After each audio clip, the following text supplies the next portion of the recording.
One day, I arrive at Secrets with this 7-seat car with, I think, 12 skins inside, and there is this girl asking me, "What are you doing?" And I say, "I bring the kids to surf."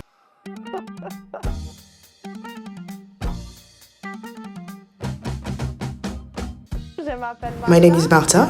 I came to Senegal at the end of 2009 with the idea of opening my surf camp. Here I met Aziz, we started the process together, then we fell in love and everything started. After the beginning of 2019, the surf camp started to work well. At this moment we realized that there were a lot of children with potential, but who had no surfboards. So we created a surf club and we started to support a dozen of them. After that, COVID started. In 2 days, all the guests left the camp. We could only move if we were living in the same house. So we discussed with the parents, "Are you okay if your kids live with us during this period so we can continue the few activities that we can currently have?" And we spent 3 months like this. I knew that some of the kids faced issues at school. We called 2 professors to give courses of French, mathematics, tutoring. We realized that if they had issue or they stopped school, it's not because they were bad or because they didn't want to. There was another issue that was maybe a lack of self-confidence or maybe because they weren't stimulated enough. The COVID ends, children go back home, and we ask ourselves, what are we gonna do? We met with the parents of the first 10 children who were with us, and we had this conversation. So he told me, "Let's go, Marta. We know you, we know Aziz, we trust you. The fact that you give me your trust to take decision about your kids' past on fields that you don't know. This trust I cannot betray. But you can never replace the parents. I can learn from them because they are from Senegal and they know how it works, the culture here and the reality we can have. It's really about sharing and finding solutions together. And with that, Surfkids Shredding Senegal becomes a program in young people's daily lives here. In Senegal, school is not mandatory. They are public school, but you can easily have 100 students in the same class, so we pay them the schools. We try to register them in private school. Some parents of our kids are fishermen, who maybe just didn't have the opportunity to go to school. So we are here at the camp to help them with their homeworks. If the kids realize that they can learn things, they are proud. There is a confidence building in them to try and do things.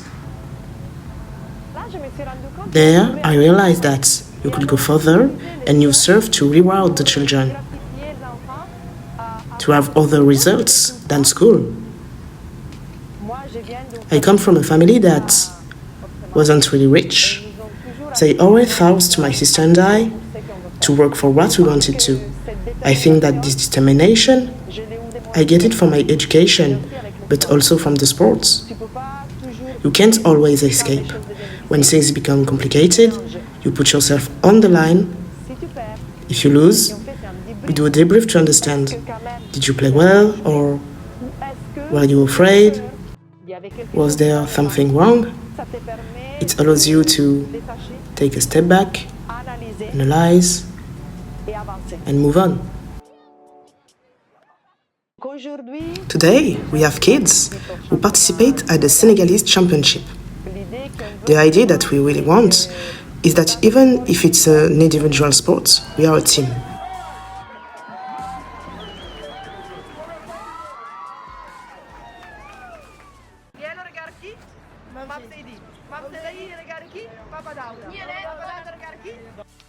After a competition in Senegal, Digan finished second.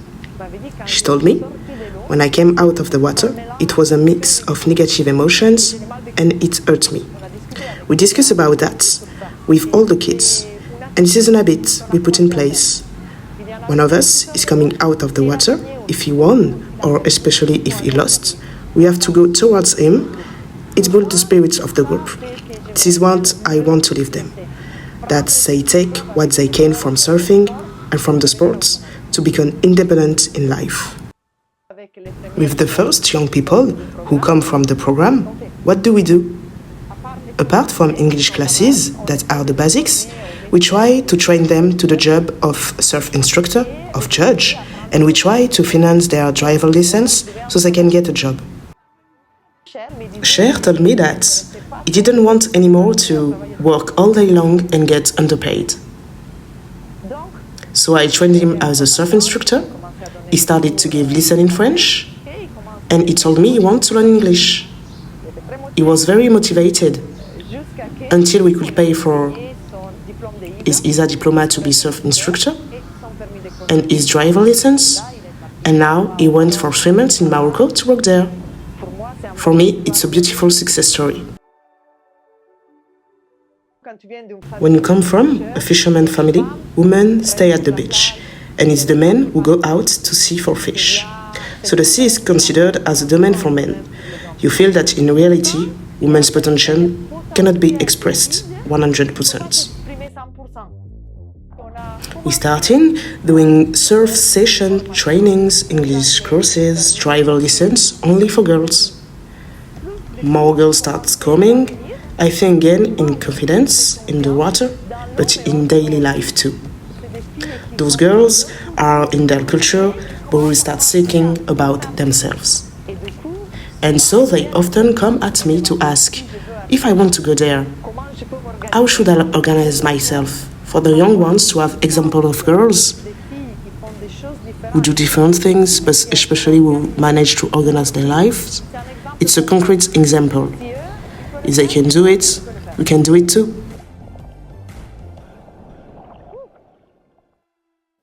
If I look far away, I would like a Surfkids where Martha is no longer there, Aziz is no longer there, because Surfkids becomes so self-sufficient that the first beneficiaries of the program, who knows what we need to do, with who we need to do it, and it goes on. Today, we really have to find partners who believe in what we do and who share our values.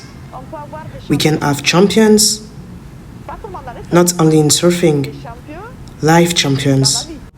Surfkids Shredding Senegal is a program supported by the Malika Surf Association.